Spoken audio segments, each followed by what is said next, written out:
Tulizungumza mengi sana katika press na kocha wetu mkuu Muhibu Kanu kwa Singida Black Stars kutopata ushindi katika michezo ya ugenini. Baada ya zaidi ya michezo mitano, leo tunafanikiwa kupata ushindi. Kocha Boli, hongera sana kwanza kwa kupata ushindi katika kiwanja kigumu ambacho wengi sana wanashindwa kuzipata alama tatu. Mlikuwa na game plan gani ambayo imewasaidia siku hii ya leo kuibuka na ushindi, lakini pia kufunga mabao mazuri kweli katika ligi yetu ya NBC? Ya Pablo, labda ni tuwapongeze wachezaji pamoja na kila mmoja kwenye timu aliyefanya kazi nzuri kuhakikisha kwamba matokeo yanapatikana. Siku zote narudia kusema kwamba kazi ya kutafuta matokeo sio kazi ya technical bench au ya wachezaji. Ni mjumuisho wa kila mtu ambaye anafanya kazi yake kwenye klabu hii mpaka hapa tulifikia.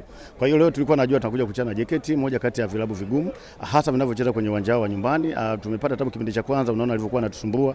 Walijitahidi kutulazimisha tusisogee kwenye eneo lao, turudishe mpira kwenye eneo letu, lakini tukajaribu kuongea na wachezaji, tujitahidi kuwatoa katikati ya kiwanja tukacheza kwenye flanks huko ambako walikuwa wanacheza Mosi Nduumwe na sehemu nyingine ambako walikuwa wanacheza Chikola. Kwa hiyo tulifanikiwa kwa kipindi cha kwanza na tukapata goli. Kipindi cha kwanza tukaenda dressing room, tukawaambia wachezaji lazima sasa katikati ya kiwanja tunaachia nafasi kubwa ambayo inawapa nafasi midfielders wao kwenda kuchukua mipira na kudrive kuja kufanya build up kwenye eneo letu. Kwa hiyo tulikuja kuwafanyia pressing kwenye eneo lile na kuwanyima nafasi ya kucheza na kuwaleta kwenye system ambayo tunataka sisi wacheze ili tuweze kufanikiwa. Kwa hiyo yote kwa yote ndio wapongeza wachezaji kwa sababu tunaandaa mipango, lakini end of the day wale ndio wanaenda kutoa energy katikati ya kiwanja kutengeneza yote yaliyotokea. Kwa hiyo tujipongeze wote na tuwapongeze wachezaji, na pamoja kwamba tumeshinda lakini makosa yalikuwepo yamejitokeza machache.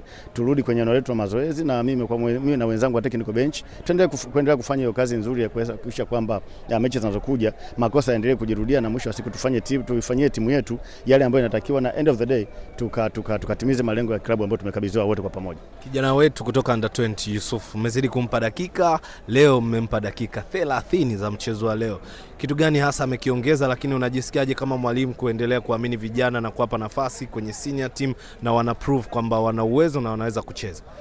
Yusuf ni mchezaji wetu, na kwenye huu mchezo wa mpira wa miguu ni mchezo wa nafasi. Mchezaji huwezi kuwa mchezaji mzuri kama hupewi nafasi. Kwa hiyo tutaendelea kumpa nafasi kadri muda unavyopatikana. Tutampa nafasi, anaweza kaanza mechi ijayo afu tukamtoa, au anaweza kaingia na tukamtoa. Tunachoangalia sisi, tunachokitazama, tunaangalia kwanza tunaipiganiaje timu, unatoa energy gani kwa timu kwenye timu kwa muda huo, na tunapoona kabisa kwamba umeshatoa mchango wako tunataka kukutoa nje next time tukakuandaa kwa mechi ijayo. Kwa hiyo ni kijana ambaye anakuja vizuri, anajitahidi kufanya kazi yake. Kwa hiyo tutaendelea kumjenga psychological, kumtengeneza kwenye kiwanja cha mazoezi, kumwambia amefanya kizuri kipi na yeye akishikilia na amefanya kibaya kipi. Mwisho wa siku ni kumtengeneza na awe na impact kubwa kwenye klabu yetu kwa siku zijazo kuliko hata leo.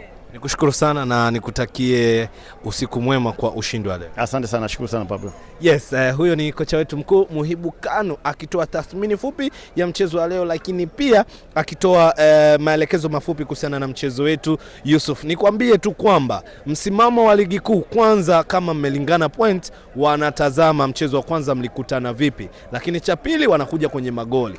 Kwa ushindi wetu wa leo, kwanza tupo clear ya alama 6 na JKT, na endapo ingetokea ameshinda angekuwa juu yetu. So far we are good in the top 4.